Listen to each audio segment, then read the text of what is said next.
Today I am going to share with you my delicious caramel apple recipe that is made from wholesome ingredients, just 5 ingredients, and we're going to start out by using honey and cream.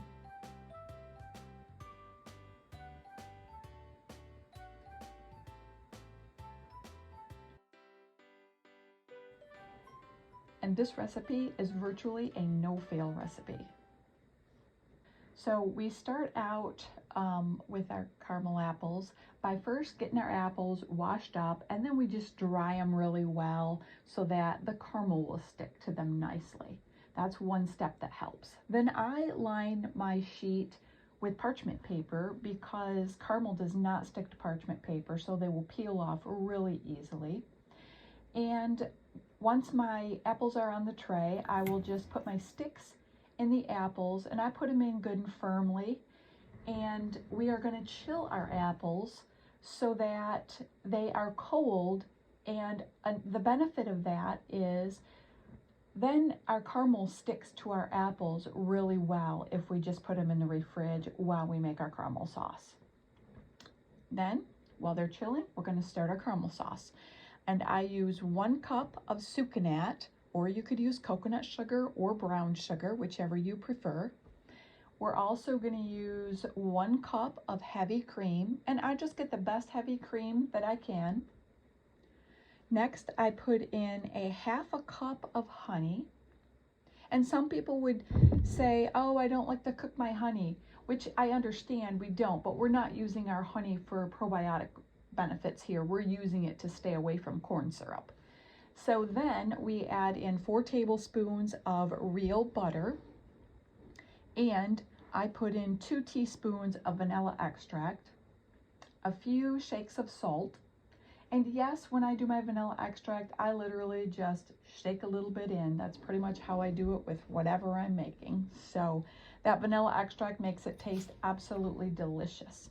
We're going to put it on the stove, and we are just going to heat this up on the stove now and bring it to a nice boil. Now, as you're stirring it, you can see, just kind of scrape the bottom a little bit and be sure that all of that sugar is getting dissolved and none of it is sticking to the pan. We want it to get dissolved really well in our warm honey and butter mixture. Then we're going to bring it up just to a nice simmer. You can see it starting to simmer around the edges. We want it to get a lot hotter. Then it starts to get a little richer in color, and it's going to kind of foam up a little bit. And this whole process right here is only going to take about 15 minutes. So I set my timer, and at about 12 minutes, I'm checking my temperature. And if it's at 240, that's kind of my magic number. It's done. Anywhere they say from 238 to 248, but I think 240 is perfect. If you don't have a candy thermometer, I like to just take a little drizzle, drop it in an ice bowl, a bowl of ice water, and then you can see when it firms up, you know it's ready. Now, once we take it off the stove, when it's got it just perfect, whether you use the candy thermometer or whether you drizzle a little bit in some icy water, we're going to sit it on the counter, and we're just going to give it a few stirs because now I actually want to cool it back down a little bit. I'm really going to set my timer here for about 3 minutes just to give it a nice cooling time. I'm going to get my peanuts ready, because if I dipped my caramel right now on the apples, even though my apples are chilled, it's going to want to fall right off my apple. So we want to have really perfect, lovely caramel apples where the caramel stays on the apple all over. So I just give it a stir from time to time as I'm waiting. And when I think it's about right and it's been my good 3 minutes, I'm going to start dipping my first apple. Often I've found that it works really well to just kind of tip my pan sideways. And what's really nice about this recipe also is it only makes 5 apples, so it's just kind of a perfect amount. And then I let it drip just a little bit, and I'll kind of roll my apple a little bit again, just to kind of keep that caramel on my chilled apple. And if it drips a little bit, no worries. These are going to be so delicious. You're going to love them. I love to dip them in nuts. Some people don't, but I do, and I actually love to put a lot of nuts on mine. So again, it's just total personal preference. However you love yours, you make it the way you love them. So this is a great activity, I think, also to do together as a family on the weekends, on a weekend when it's rainy or cold and you're stuck inside, because come on, we all love caramel apples. There's no doubt about it.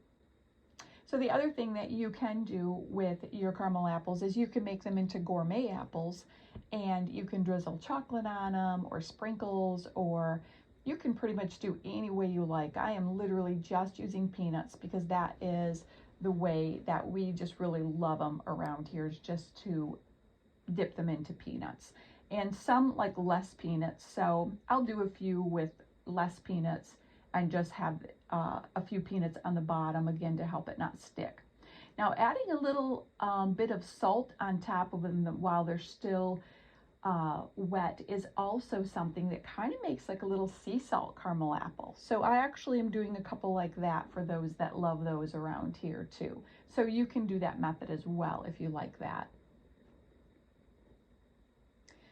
So even a spoon can be helpful to just, as you get to the bottom, to help you get that all on your apple. And usually it's only the last apple, but I easily got 5 apples coated and covered really well with this recipe. And I'm using Honeycrisp apples today because they are one of my favorite apples to use for this. And then I do store my apples, if we have any left over, that is, in the refrige overnight. But we love them, and sometimes it's fun just to slice some up and just use some slices to either serve or to share one after your meal. But you are going to love these caramel apples. I hope that you will have a great weekend giving them a try. Thanks for watching, and I will see you in the next video.